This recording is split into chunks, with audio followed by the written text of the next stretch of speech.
Carrie, this New Year's Eve party you had me look at, a little disturbing. This is Do you very want to disturbing introduce if it, you or do you guys want me haven't to seen show it. an article about it? I have got the video queued up, so we could watch the video. Yeah, let's you can show an article. If you guys haven't seen it, just the takeaway.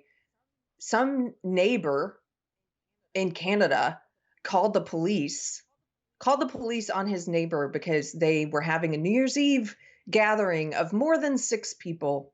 How dare they? And the police came, and there's video we can watch.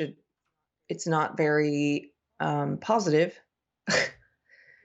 It's just shocking to see stuff like this, and I'm wondering, are we becoming inured to seeing this? Are we used to seeing this now? It's like, this is something that happens in the Western world. The cops can come to your house if there's too many people in your home and rough people up and arrest people.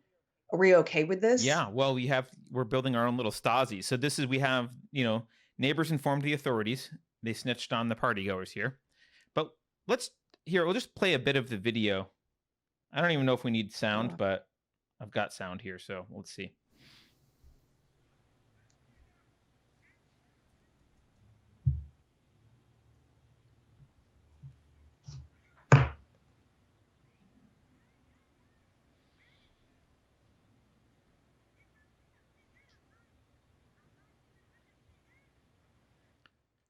I mean, this kind of goes on. It's just more of this kind of stuff going on for, a few minutes. But these are cops basically pulling people. You can see pulling people out of the house.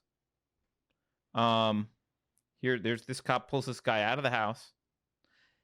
Carrie, the thing that bothered me more than the video, although the video is bothersome, look at some of the immediate reactions. Did you see these on Twitter? No, but I can only imagine. People were fine with it, aren't they? Lots of people complaining about this, but the brave police have probably just saved thousands of lives with their calm and measured actions. Thousands of lives saved. People were arrested or given tickets, but no one lost their life. Isn't that supposed to be what law and order police should do? I'm sure the court system will also be dealing with the residents. Wow. There's some people opposed to this, obviously, on this.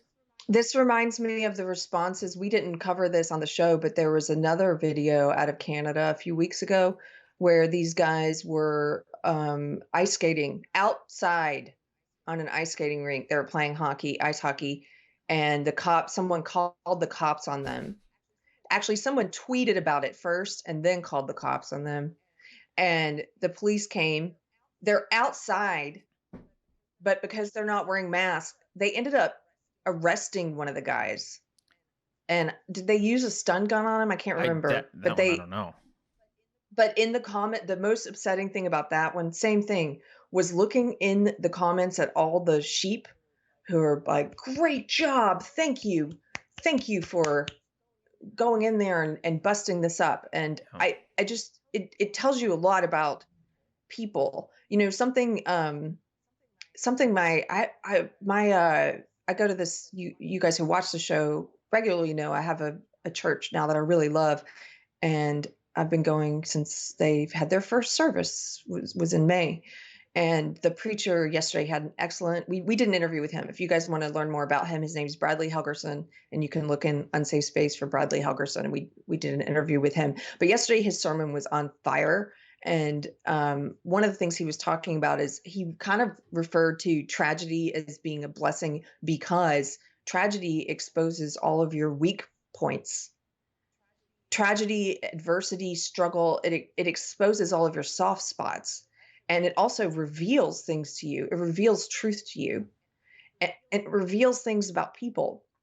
And I was thinking just about the past year and how trying it has been for us as a country, as a as a community, and even with all of that struggle and all the adversity, one of the silver linings, I do think it's a silver lining, is it showed me a lot about people. Oh yeah. I learned a lot about people, and I learned a lot about some people that I know things I didn't know about them. It showed me who the cowards are, the craven people who will stoop and bow and stand in line and will be okay with Gestapo tactics and will support the boot on the face. It showed me who those people are. And it also showed me who the strong people are. And so I am very grateful for that, because without these trials, I wouldn't have known some of I wouldn't have had this truth revealed to me about some of the people in my life. Yeah, no, I think that is an excellent point, and that's a valid silver lining. I mean, a lot of people mouth off that they like liberty and individual rights or whatever, but one of my favorite things is to see when they're confronted with something that they don't like, and sticking with their principles requires holding their nose and having something happen they don't like. And it's amazing how quickly people will shed their so-called principles as soon as it's something that's inconvenient or that they don't like or something that's bothersome to them. Suddenly, oh, that was just all talk. I meant it for these things, but not for me, not for the things that bother me. Yeah. Um, so yeah, it is revealing. And anyone who's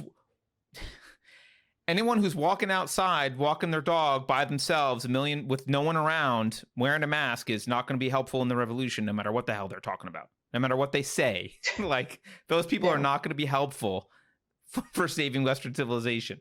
In fact, they will be the people pulling the trigger and shoving you on boxcars because it's an order. And they're a waste of time.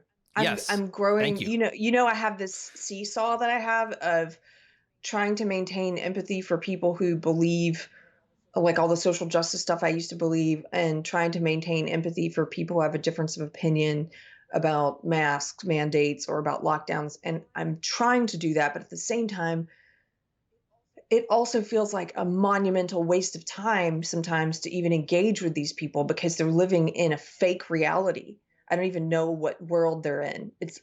We have I struggle sometimes with even being able to have a conversation based in the real world, because they're not in the real Yeah. world. They're living in some narrative that's being this propaganda that's being forced down our throats, and they're just fully plugged into it. They're on the feeding tube, and I don't Yeah. it's hard to get to. I always like to get to that base point of, if we tear everything down, what's that base point of agreement?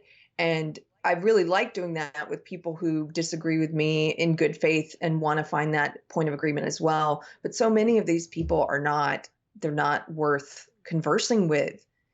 I don't know. And No. I feel guilty about that sometimes, but on the other hand, no, time is limited.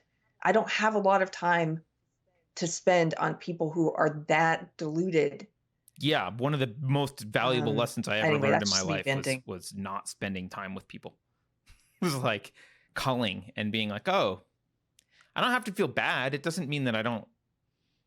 It's not a moral condemnation of the person. It's just I don't have time, right? I'm Yeah. alive for only a certain number of years and then I die. So that translates to a number of minutes.